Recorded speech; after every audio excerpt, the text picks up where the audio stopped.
오늘은 제가 좋아하는 책 중에 8단어라는 책이 있어요. 책 소개를 하기에 앞서서 그런 생각이 들었어요. 너무 우리가 살면서 고민이 되게 많잖아요. 근데 그 완벽한 어떤 고민의 기로에 있을 때 우리한테 그 완벽한 선택이라는 게 과연 있을까? 모든 게 다 정답일까? 이런 생각이 들었어요. 그래서 저는 고민이 있을 때 친구를 만나서 얘기도 하고 조언도 얻고 그래도 책을 좀 읽는 편인데요. 그럴 때가 있잖아요. 우리가 사람을 만나서 얘기하고 상대방이 아무리 잘 들어줘도 집에 오는 길이 좀 허무하고 또 고민되고 힘들기도 하고 그런 마음의 짐들이 있으실 거예요. 저도 사회초년생 때도 그랬고 지금도 그러니까요. 그래서 제가 책을 자주 보는 건 아닌데 서점에 가는 걸 되게 좋아해요. 왜냐면은 서점에 가면은 다들 조용히 책을 고르시고 보고 계시잖아요. 그냥 그 분위기가 너무 행복한 것 같아요. 그래서 스트레스도 풀리고 화나고 힘들었던 일들도 거기서 신간 같은 거 둘러보거나 마음에 드는 거 보면은 기분이 너무 좋아지는 거예요. 그래서 저희 집에 책이 되게 많아요. 남들이 제가 독서 광인 줄 아는데 사실 집에 책이 많다는 걸로 제가 스트레스가 얼마나 많은지를 알 수 있어요. 혹시 지금 고민이 있는 분들이 계시나요?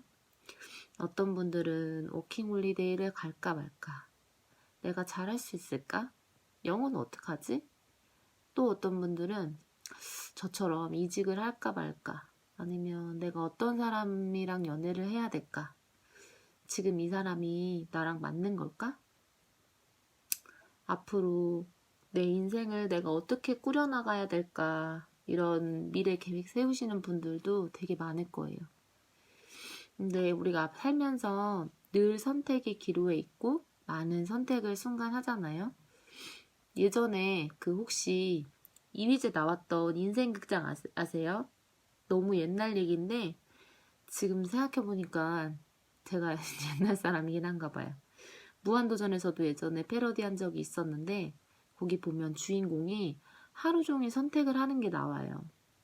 아침에 일어났을 때부터 점심 메뉴도 뭐 짜장면, 짬뽕 이렇게 나오고 짜장면을 선택했을 때, 짬뽕을 선택했을 때 그렇게 결과를 보여주고 주인공이 뭐 그래 결심했어 뭐 이렇게 하고 선택했던 것 같아요. 근데 우리 삶에 정답이라는 게 있을까요? 우리는 늘 정답을 너무 찾고 싶어 해요. 저도 고민될 때 누군가 제게 정답을 주었으면 하고 생각한 적이 너무 많아요. 왜냐하면 그것 때문에 잘못된 선택으로 후회하기도 싫고 그걸로 제가 상처받는 것도 싫고 손해보기도 싫고 그런 이유 때문에요. 저도 그런 생각을 많이 하는데 그 질문에 대해서 이 책의 한 구절에서 작가가 이렇게 얘기를 합니다. 우리에게 완벽한 선택이란 없습니다. 옳은 선택은 없는 겁니다. 선택을 하고 옳게 만드는 과정이 있을 뿐입니다. 고맙게도 후배들이 저를 믿고 인생 고민을 많이 털어놓습니다. 이 사람이랑 결혼할까요? 하지 말까요? 유학을 갈까요? 회사를 더 다닐까요? 마치 둘 중에 하나가 정답인 것처럼 물어요. 그런데 저는 정답을 말해주지 못합니다. 왜냐하면 그런 건 없으니까요. 그 남자랑 결혼하는 게 정답이 될 수도 있고 오답이 될 수도 있어요. 지금 유학을 가는 게 정답이 될 수도 있고 오답이 될 수도 있어요. 모든 선택에는 정답과 오답이 공존합니다. 그러니 어떤 것이 옳은 것인지 고민하지 말고 선택을 해봤으면 합니다. 그리고 그 선택을 옳게 만드는 겁니다. 팁을 하나 드릴게요. 어떤 선택을 하고 그걸 옳게 만드는 과정에서 제일 중요한 건 뭐냐? 바로 돌아보지 않는 자세입니다.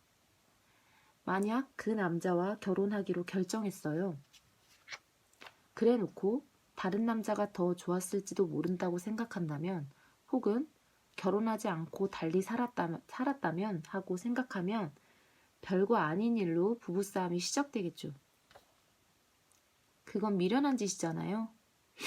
유학생활을 하면서 회사에 있었으면 이 고생 안 할 텐데 하고 후회하는 거 역시 마찬가지죠. 그러니까 어느 하나를 선택하고 그 선택을 옳게 만들려면 지금 상황에서 무엇이 최선인지 생각하고 실천하는 게 제일 좋은 답이에요. 저는 딸을 키우면서 늘 아내에게 삶을 경주로 보지 말자고 했습니다. 삶은 순간의 합이지 결코 경주가 될 수 없어요. 딸아이가 중3이었을 때 20일 동안 세 식구 같이 유럽 여행을 떠나자고 했더니 아내가 저한테 안 된다고 하더군요. 20일이면 영어 수업, 수학 수업 몇 시간을 빠져야 하는지 아느냐면서 그 20일 때문에 아이가 뒤처질 수 있다고 걱정을 하더라고요. 아내의 이야기는 만약 대학이라는 점을 찍어 달린다면 맞는 말일 겁니다. 하지만 삶이 순간의 합이라는 관점에서 본다면 기억에 남을 만한 순간을 아이한테 얼마나 만들어 주느냐가 학원에서 보내는 20일보다 더 중요하다고 생각했어요. 그렇게 설득을 해서 여행을 갔는데 그 사이에 아이의 키가 4cm나 자랐더라고요. 기적이었죠. 물론 잊지 못할 기억도 많이 담아왔고요. 여러분은 어떤가요? 삶을 달리기만 하나요? 우리나라의 많은 사람들이 삶을 경주로만 봅니다. 초등학교 때부터 레이스가 시작되죠. 요즘은 더 빨리 시작된다고 합니다만 어쨌든 초등학교 때부터 선행학습을 합니다. 그리고 명문 중학교에 가야 하죠. 거기 갈 때까지 행복을 유보해요.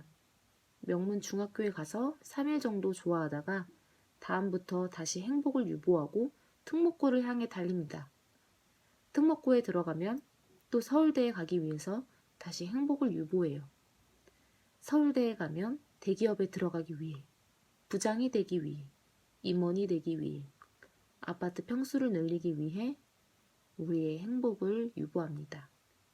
그러고 나면 나이 60, 70이 되죠.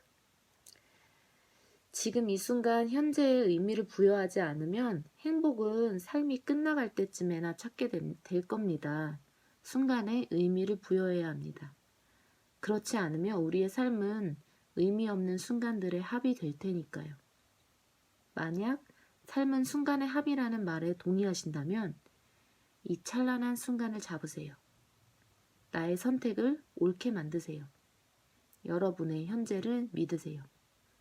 순간순간 의미를 부여하면 내 삶은 의미 있는 삶이 되는 겁니다. 순간에 이름을 붙여주고 의미를 불어넣으면 모든 순간이 나에게 다가와 내 인생의 꽃이 되어줄 겁니다.